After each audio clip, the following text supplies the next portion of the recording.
ஆனந்த விடன் எழுதியிருந்தாங்க. அழகர் மலை கிளன்லேருந்து வம்சம் வரை பாட்டு தர வாலின்னு. நான் வம்சத்துலேயும் பாட்டு இருக்கிறேன், இல்லைன்னு இல்லை. உங்களால் தான்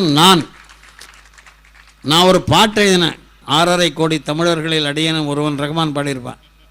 அதில் நீங்கள் இல்லாமல் நாங்கள் இல்லை, நான் இல்லைன்னு எழுதினேன். ரஹ்மான் கொஞ்சம் தயங்கினா, அது எப்படின்னு, கடவுளால் தானே எல்லாரும் இருக்கிறானா? வாஸ்தவம் தான், எல்லாரும் கடவுளால் தான் இருக்கிறான். ஆனால் கடவுள் இந்த ரூபத்தில் வந்திருக்கிறாரு. கடவுள் இவ்வளோ மனிதர்களாக வந்து ஆதரிக்கிறனால நம்ம எழுதுகிறோம். நீ அதை பாடித்தான் ஆனோம்னா அப்புறம் பாடினான். அதனால் உங்கள் மாதிரி ரசிகர்களெல்லாம் இல்லைன்னா நாம இல்லை. இந்த முதுமை காலத்தில் எனக்கு பெரிய டானிக், ஆரோக்கியம். நான் இன்னும் இளமையோடு வாழ்வதற்கு உங்களுடைய வாழ்த்துக்கள் ரொம்ப தேவை. என்னை வாழ்த்திய நல்ல உள்ளங்களுக்கெல்லாம் நான் நன்றி சொல்ல ஒன்றும் வழி இல்லை. நான் எத்தனையோ துட்டுகள் சம்பாதிச்சிருக்கேன். நான் 80-85 லட்சம் ரூபாய்க்கு மேலெல்லாம் இன்கம் டேக்ஸ் கட்டியிருக்கேன். எவ்வளவோ துட்டுகள் சம்பாதிச்சிருக்கேன். என்னால் சம்பாதிக்க முடியாதுங்க, சம்பாதிச்சேன். அது துட்டுகள் அல்ல, உங்கள் கை தட்டுகள்.